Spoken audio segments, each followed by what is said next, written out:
අයිබෝවන් test of සිරෝන් එක එකතුලා ඉන්න ඔයාලා හැමෝටම අද මම අරගෙන ආවේ තවත් පරිප්පු රෙසිපි එකක්.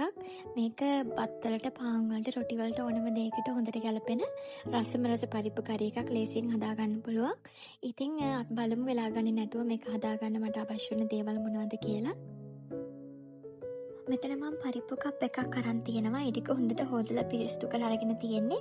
ඔයාලා පරිප්පු හොදද්දිත් කීප පාරක්ම හොඳට වතුර දාලා වතුර ටික ක්ලියර් වෙනකම්ම හොඳට අතුලලා හොද ගන්න. එතකොට පරිප්පු වල නියම රස පරිප්පු එකට ගන්න පුළුවන්.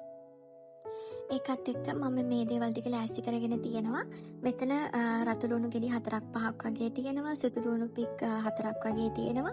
අම්රිස් කරල් 3ක්, පෙලිච්ච මිරිස් කරල් ටිකක් ඕනේ. මෙතන මම 4ක් වගේ අරගෙන කඩාගෙන තියෙනවා.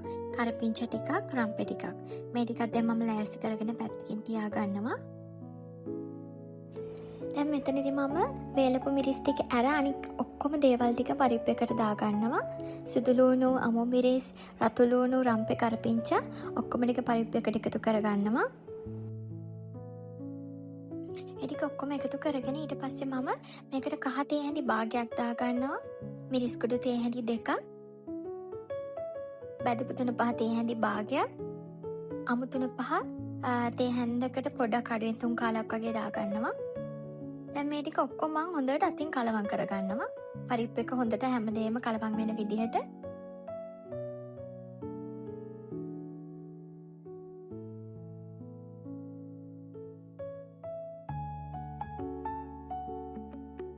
දැන් මේ විදිහට කලවම් කරගත්ත පරිප්පු එක මම විනාඩි 15ක් 20ක් තියෙන ඇරලා තමයි උයන්න ගන්නේ.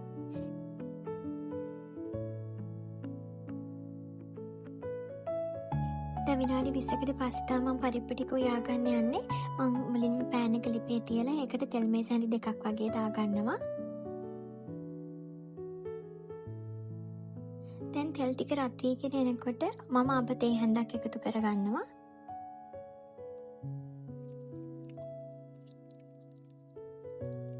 දැන් අබ ටික පුපුරගෙන එනකොට ගින්දර චුට්ටක් අඩු කරලා ඒකට මම වේලිච්ච මිරිස් ටික දාගන්නවා.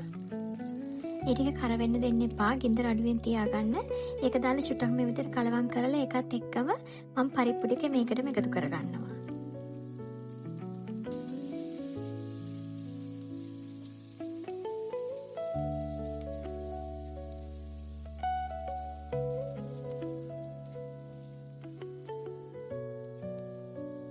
දැන් මම මේක මේ විදිහට හොඳට කලවම් කරගෙන පියනෙන් වහලා විනාඩි 2ක් වගේ තෙලින් තැම්බෙන්න තියෙනවා. මේක ගින්දර වැඩි කරගෙන කරගන්න එපා. සාමාන්‍ය අඩු ගින්දරේ තමයි තියාගන්න ඕනේ.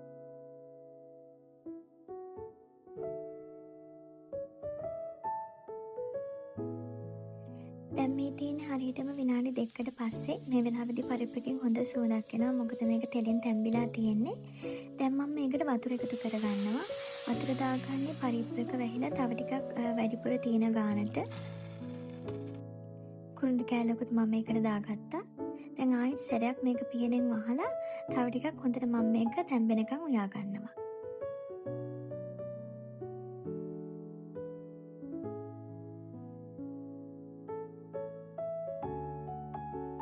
මේ වෙලාවෙදිත් මම ගින්දර වැඩි කරගන්නේ නැහැ. සාමාන්‍ය ගින්දරේ තමයි තියාගන්නේ. ඒ වගේම මේක සැරින් සැරේ හැරලා බලලා මේ විදිහට පරිප්පු එක කලවම් කරගන්න ඕනේ. එහෙම කළොත් තමයි පරිප්පු ඔක්කොම ටික එකම ගානට තැම්බෙන්නේ.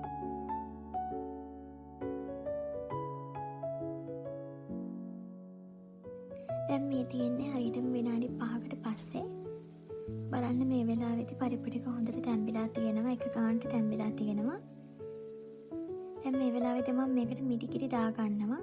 මේ මිටිකිරි එක හදාගෙන තියෙන්නේ පිටිකල පොල් කිරි මේස හැඳි 3කට වතුර කප් එකක් එකතු කරලා.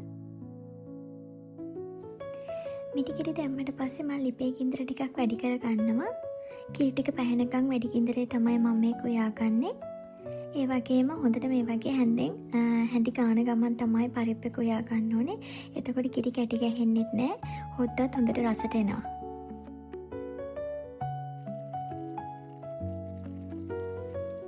දැන් මේ විදිහට කිරි ටික පැහිගෙන එනකොට මම මේකේ ලුණු බලලා ලුණු මදි නිසා තව ලුණු ටික එකතු කරගන්නවා.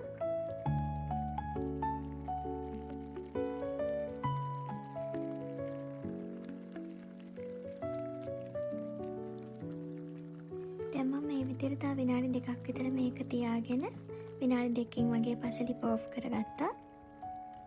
ඔයාලට මේක හින්ද ගන්න ඕන නම් තව වැඩිපුර වෙලා ලිප උඩ තියාගන්න පුළුවන්. ඒත් මම මේක හොඳ ටිකක් වැඩිපුර තියෙන්න හදන පරිප්පුවක් හින්දා මම ඒ වෙලාවේදී ලිප ඕෆ් කරගෙන ලිපෙන් අයින් කරගත්තා. ඉතින් මේ තියෙන්නේ මම මේ විදිහට හදාගත්ත රසම රස පරිප්පු කරි එක. මේක ගොඩක්ම ගැලපෙන්නේ පාන්, රොටි, පරාට වගේ දේවල් වලට. මොකද හොඳ ටිකක් වැඩිපුර තියලා හදලා තියෙන නිසා. ඉතින් ඔයාලත් මේක try කරලා බලන්න. ඔයාලගේ අදහස් කමෙන්ට් කරන්න අමතක කරන්න එපා. ඔයා මේ වීඩියෝ එකට කැමති නම් ලයික් එකක් දාන්න, ෂෙයා කරන්න. ඒ වගේම මගේ channel එක subscribe කරපු නැති කෙනෙක් ඉන්නවා නම් subscribe කරගෙන මේ යන්න කියලා ආදරෙන් ඉල්ලනවා. ඉතින් ආයෙත් දවසක මේ වගේ රසම රස වීඩියෝ එකකින් අපි හම්බ වෙනකන් ඔයාලා හැමෝටම සුබ දවසක්.